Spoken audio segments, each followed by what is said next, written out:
Hi hello నమస్తే welcome back to our channel Telugu రాజ్యం. నేను మీరా. జనవరికి రాబోతున్న 3 సినిమాల్లో మెయిన్గా అందరూ ఎదురు చూస్తున్నటువంటి pan Indian movie game changer.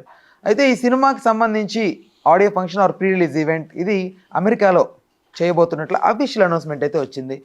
ఎందుకని అమెరికాకు వెళ్ళాల్సి వచ్చింది? ఇంకా మనకేం తక్కువ? అసలు ఫ్యాన్స్ అందరూ ఉన్నది మెయిన్గా ఇక్కడ కదా, వాళ్ళందరూ సెలబ్రేట్ చేసుకునే ఏకైక ఈవెంట్ సినిమాకి సంబంధించి ఇదే కదా. అయినప్పటికీ ఎందుకు అక్కడికి వెళ్ళారనేది దీనికి సంబంధించి ఒక మంచి వివరణ, ఒక పూర్తి విశ్లేషణ మనకు అందించడానికి సినీ మరియు రాజకీయ విశ్లేషకులు దాసరి విజ్ఞాన్ గారు మనతో ఉన్నారు. నమస్తే అన్న. ఫ్యాన్స్ అందరూ ఎక్కువగా సెలబ్రేట్ చేసుకునే ఏకైక ఈవెంట్ సినిమాకి సంబంధించి ప్రీ రిలీజ్ ఈవెంట్ ఈ మధ్యకాలంలో. అయితే వీళ్ళు అక్కడికి వెళ్ళి ఎందుకు చేయాలనుకోవడం ఏంటి? దానికి రీజన్ ఏంటి? అంటే ఓవర్సీస్ని టార్గెట్ చేయాలన్నా ఎట్లా? గేమ్ చేంజర్ విషయానికి వస్తే ఇది టెక్సాస్లో గార్లాండ్ ప్రదేశంలో ఉన్న కుర్టీస్ కుల్వెల్ సెంటర్లో జరుగుతుంది. ఈ హాల్ గురించి ప్రత్యేకంగా మాట్లాడుకోవాలి. దాని సీటింగ్ కెపాసిటీయే 8,500. 8,500? మన హోటల్ ఇప్పుడు పనికిరాదు, పెద్దది, చాలా పెద్దది కుర్టీస్ కుల్వెల్ సెంటర్. అంటే ఒక డబ్ల్యూడబ్ల్యూ ఉంటుంది చూడండి, రెజ్లింగ్లో, అలా కూడా అంత పెద్దదా? రెహానా వచ్చి పాట పాడితే ఎంతమంది కూర్చున్న పెద్ద హాల్స్ ఉంటాయా, ఆ టైప్ హాల్ అక్కడ జరిగే కూడా ఇవే. And seating capacity 6.5, 6,780 some change. కొంచెం తొయ్యొచ్చు, పర్లేదులే అంటే 8,500 వరకు తొయ్యొచ్చు నీట్గా, విత్ ఆర్గనైజ్డ్. సో అంత పెద్ద హాల్ అక్కడ చేద్దామనేసి అనుకున్నారు టెక్సాస్లో.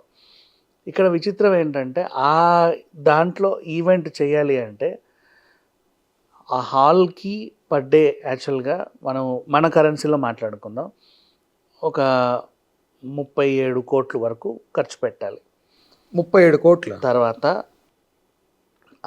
ఆర్గనైజరు, తాళ్ళు కొట్టేవాడు, మొలలు కొట్టేవాడు, కూర్చోబెట్టేవాడు, నిల్చోబెట్టేవాడు, వీళ్ళందరికీ అవన్నీ చేసి, అంటే ఈవెంట్ మేనేజర్లు అవన్నీ కలుపుకుంటే నీకు ఒక 60 నుంచి 70 వరకు ఖర్చు వస్తుంది. ఎంత కాదనుకున్నా అన్నీ ఆర్గనైజ్ చేయాలంటే కోట్లు. నెక్స్ట్ ఇక్కడ నుంచి ప్రీ రిలీజ్ ఈవెంట్ అయినా నువ్వు అనేది ట్రైలర్ కాదుగా. ప్రీ రిలీజ్ ఈవెంట్ అంటే యూనిట్ మొత్తం ఉండాలి, డన్. యూనిట్ మొత్తం ఉండాలి, నువ్వు పిలుచుకునే గెస్ట్లో ఉండాలి. ఎంత కాదన్నా యూనిట్ 100 మంది ఉంటారా గేమ్ చేంజర్కి, నటీనటులు వాళ్ళు వీళ్ళు అందరూ కలిపి. వాళ్ళు ఫస్ట్ రిలీజ్ అవునా, ఇప్పుడు వాళ్ళందరూ రావాలి కదా. ఇక్కడ నుంచి అక్కడికి టికెట్లు అయ్యా, అక్కడ నుంచి ఇక్కడికి రిటర్న్, వాళ్ళందరికి ఇస్తే లోకల్ క్యాబులు, తిండి, సరంజామా అంతా కలిపి ఇంకెంత అయితే. సింపుల్గా చెప్పాలంటే 100 కోట్ల ఈవెంట్ ఇది. ఓకేనా, 100 కోట్లు అంటే సినిమా సక్సెస్ మీట్ చేసుకుంటే అర్థం పర్థం ఉంది. ఓకేనా, పోనీ సినిమాకే ఖర్చు ఎక్కువైంది పొడిగించామంటే అర్థం పర్థం ఉంది. ఎక్కడికో వెళ్ళి ఎవరికో చూపించుకోవడానికి ప్రీ రిలీజ్ ఈవెంట్కి 100 కోట్లు ఖర్చు పెట్టడానికి దిల్ రాజు ఏమన్నా పిచ్చోడా? ఇంకో 2 సినిమాలు తీసుకోడు దిల్ రాజు తలుచుకుంటే. ఎంతో జాగ్రత్తగా ప్రతి చిన్నదానికి కూడా రూపాయి లెక్క పెట్టే దిల్ రాజు గారు మరి శంకర్ గారి దగ్గర ఎందుకు ఇట్లా జారిపోతున్నారు డబ్బులంతా? అంటే ఆయన నిజంగా అక్కడ ఈవెంట్ జరుగుతుందని నేను అనుకోను బేసికలీ. నవ్వు మరి అట్లా అంటే పుష్ప ఈవెంట్ కూడా అంత ఖర్చు అయింది కదా అంటారు. పుష్ప ఈవెంట్కి దీనికి నేను లింక్ పెడతా. అది UV creations, UV event managers వాళ్ళు చేశారు. ఎంత నీట్గా ఆర్గనైజ్ చేశారు అంటే, ఫస్ట్ వాళ్ళు వెళ్ళి ప్రభుత్వాన్ని మాకు ఈ గ్రౌండ్ కావాలండి అని అడిగారు. ప్రభుత్వం సంతకం చేసి గ్రౌండ్ ఇచ్చింది. ఇంత పెద్ద ఈవెంట్ జరుగుతుందని ఫ్రీగా వచ్చింది. ఎలక్ట్రిసిటీ నుంచి పర్మిషన్ తెచ్చుకొని పవర్ది పెట్టుకున్నారు. ట్రాఫిక్ వాళ్ళ దగ్గర పర్మిషన్ తెచ్చుకున్నాడు, మైక్ పర్మిషన్ తెచ్చుకున్నారు. ట్రాఫిక్ వాళ్ళు నీట్గా కంట్రోల్ చేశారు.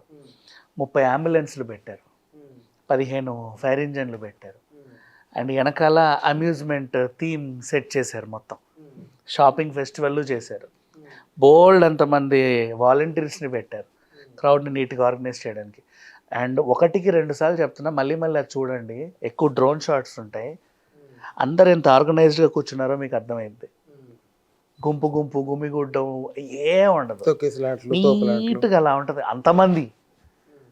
ఓకేనా, అది పర్ఫెక్ట్. అండ్ అది ఫ్రీగా వచ్చింది. నవ్వు రెవెన్యూ ఎలా వచ్చింది దానికి, ఈ ఖర్చు పెట్టడానికి ఈ పెద్ద స్క్రీన్స్ అవన్నీ ఉంటాయి కదా, ఆ లోగోలు తెచ్చుకున్నారుగా వాళ్ళు, ప్రమోషన్స్, స్పాన్సర్షిప్, వాటి వల్ల వీళ్ళకి ఇంకా ఈ పెట్టిన దానికంటే ఒక 4-5 కోట్లు ఎక్స్ట్రా వచ్చాయే తప్పితే ఖర్చు అవ్వాల. సో అది ప్లస్ పాయింట్ పుష్పకి. ఇక్కడ మనం ఖర్చు పెడుతున్నాం కరెక్టే, అక్కడేంటి లోకల్ ఇండియా కాబట్టి పలానా పుష్ప నిలబడ్డాడు, పలానా శ్రీవల్లి నిలబడిందని వెనకాల ఆకులోడో వక్కలోడో వచ్చాడు వాడి బ్రాండింగ్ చేసుకోవడానికి. అమెరికాలో ఆ ప్రోడక్ట్ నీ మీద స్పాన్సర్ చేయడానికి ఎవరు వస్తారు? లోగోలు రావు. నో, లోగోలు రావు. ఏవైనా ఎన్ఆర్ఐ ప్రోడక్ట్స్ వస్తాయి, ఎన్ఆర్ఐ పచ్చడిలో, ఎన్ఆర్ఐ సూపర్ మార్కెట్లో, ఎన్ఆర్ఐ వాళ్ళు పెట్టినటువంటి బొటిక్స్ ఇంకేమైనా ఉంటే వాళ్ళు వచ్చే అవకాశం అయితే ఉంది. వాళ్ళు వచ్చిన లాభమే ఉండదు, లాభమే తెలుగు వాళ్ళు తక్కువ కాబట్టి వాళ్ళకి వాళ్ళు వెళ్ళినా పెద్ద business ఏం కాదు నీకు కదా. అక్కడ ఇప్పుడు అదేంటి, నీకు రిటర్న్స్ లేవు. ఇక్కడ పుష్ప ఈవెంట్లో రిటర్న్స్ ఉన్నాయి. అంతెందుకు మన శ్రేయాస్ ఆర్గనైజ్ చేసే ప్రతి ఈవెంట్లోనూ రిటర్న్స్ ఉంటాయి. చిన్న ఆడియో ఫంక్షన్ అయినా సరే వాళ్ళు ఏదో తెచ్చుకుంటారు స్పాన్సర్స్ని. ఇక్కడ స్పాన్సర్స్ రారు, ఏమీ రారు, కూడా ఖర్చు పెట్టాలి. తెచ్చిన వాళ్ళందరికీ అకామిడేషన్ ఇవ్వాలి, ఎక్కడో వెళ్ళి చెప్పుకోవడానికి మేము ఇంత గొప్పగా చేసాము అని. అది నవ్వుతారు యాక్చువల్గా అలా చెప్తే. బేసిక్ దానివల్ల మనకి అడ్వాంటేజ్ ఉండాలి కదా. నెక్స్ట్ అడ్వాంటేజ్ ఉండకపోతే డిసడ్వాంటేజ్ అవుట్ ఆఫ్ వెళ్ళి చేసుకోవడం. ఒక అడ్వాంటేజ్ ఏంటంటే ఆట సభలు జరిగేటప్పుడు మీరు గెస్ట్లుగా వెళ్ళండి, వాళ్ళే మీకు ఫ్లైట్లు వేసి మరీ పిలుచుకొస్తారు వాళ్ళ ఖర్చుతో.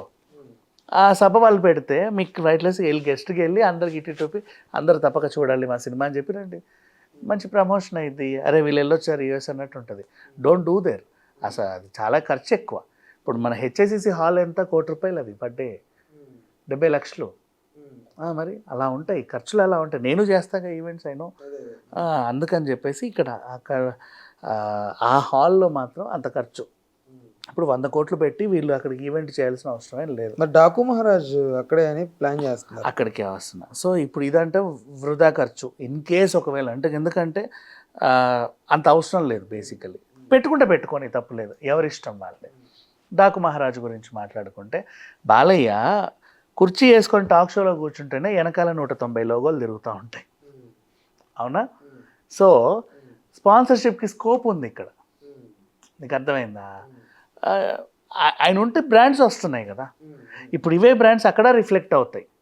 నువ్వు యూఎస్లో కూడా వేయొచ్చు. ఎన్ఆర్ఐలు ఎప్పుడైనా ఇండియా వచ్చినప్పుడు కూడా వేగా జ్యువెలర్స్కి వెళ్ళి ఒక జ్యువెలరీ కొనొచ్చు, వారాహికి వెళ్ళి ఒక పట్టు చీర కొనొచ్చు, my doctor pain relief oil తెప్పించుకొని వాడచ్చు, ఆన్లైన్లో ఆర్డర్ చేసుకోవచ్చు, మ్యాన్షన్ హౌస్ తాగొచ్చు, తప్పులేదు. అంటే సేమ్ ఆ స్టూడియోలోనే చేస్తారనేది క్లారిటీ లేదు. యాక్చువల్లీ యూఎస్లో అంటున్నారు, బట్ వాళ్ళు ఎంచుకున్న వాళ్ళు యూఎస్లో అన్నారు అంతే. వాళ్ళు అదే వెళ్తారని కాదు. గేమ్ చేంజర్ పలానా హాల్లో జరుగుతున్నా డిక్లేర్ అయింది. వీళ్ళు వెళ్తే బాగుండని ఆలోచిస్తున్నారు. వెళ్ళినా తప్పులేదు, ఎందుకంటే పెట్టిన సరంజామా అంతా హ్యాపీగా వెనక్కి వస్తాయి. ఇక్కడ వీళ్ళకి కూడా క్రీకు తక్కువేలే, పెద్ద ఏం లేదు. మెయిన్ అంతా బాలయ్య. అండ్ ఇంకోటి మళ్ళీ హాల్ గురించి మాట్లాడుతున్నా, ఇక్కడే నిండవు 5,000 కెపాసిటీ హాళ్ళు బేసిక్ గా చెప్తే. అక్కడ నిండడం కష్టం, అంత ఉండదు. అంటే మన దేవరకు ఎగబడినట్టు క్రౌడ్ రావు కదా, అక్కడ రావులే. ఎన్ఆర్ఐలు అట్లా ఎగబడరు కదా అఫీషియల్ గా వచ్చి. మరి అంత క్రౌడ్ రావాలి కదా, ఇబ్బంది. యాక్చువల్లీ మన వాళ్ళు అంతా ఆడియో ఫంక్షన్ అంటే ఆ కోలాహలం, ఆ ఫ్యాన్స్ అరుపులు, ఆ కేరింతలు, హీరో ఎంట్రీ అప్పుడు అది ఉంటే నా జోష్ వస్తుంది కదా. బట్ ఇప్పుడు అక్కడికి వెళ్తే ఎండర్లేంత వచ్చి ఇట్లా కామ్గా కూర్చొని అంటే ఏదో మెడికల్ కాన్ఫరెన్స్ జరిగినట్టు కాదు, వచ్చి కూర్చొని అంటారు కదా. అంటే అది ఎలా ఉంటుంది, ఆ ఊపు రాదు కదా ఇక్కడ. రాదు, ఏదో మెడికల్ కాన్ఫరెన్స్ జరిగినట్టు ఏదో. అంత అవసరం లేదు, ఇక్కడ చేసుకోవచ్చు. అవన్నీ అడిషనల్ ఖర్చులే. పెట్టుకో, తప్పులేదు. నీకు ఇంకా డబ్బులు ఉంటే నువ్వు చందమామ పైన చేసుకో, రిలీజ్ ఈవెంట్ ఎవడొద్దన్నాడు, స్పేస్లో అంతరిక్షంలో చేసుకో ఎవడొద్దన్నాడు, ఇంకో గ్రహానికి వెళ్ళి చేసుకో ఎవడొద్దన్నాడు. చెప్పుకోవడానికే ఉంటాయి కానీ దానివల్ల ఉపయోగం ఉండదు. Okay, right. Thanks for the time, thanks for information. Right, thank you so much. Please do subscribe to Telugu Rajyam channel. Please do subscribe to Telugu Rajyam channel. Please do subscribe to Telugu Rajyam channel. Hi అండి, నేను మీ ఆర్పీని, నెల్లూరు పెద్దారెడ్డి చేపల పులుసు ఓనర్ని. మీరు తెలుగు రాజ్యం అనే ఈ యూట్యూబ్ ఛానల్ సబ్స్క్రైబ్ చేసుకుని మంచి మంచి వీడియోలతో వస్తారు. Thank you so much. Hi people, I'm Sonakshi Verma and you please watch Telugu Rajyam and please subscribe to the channel.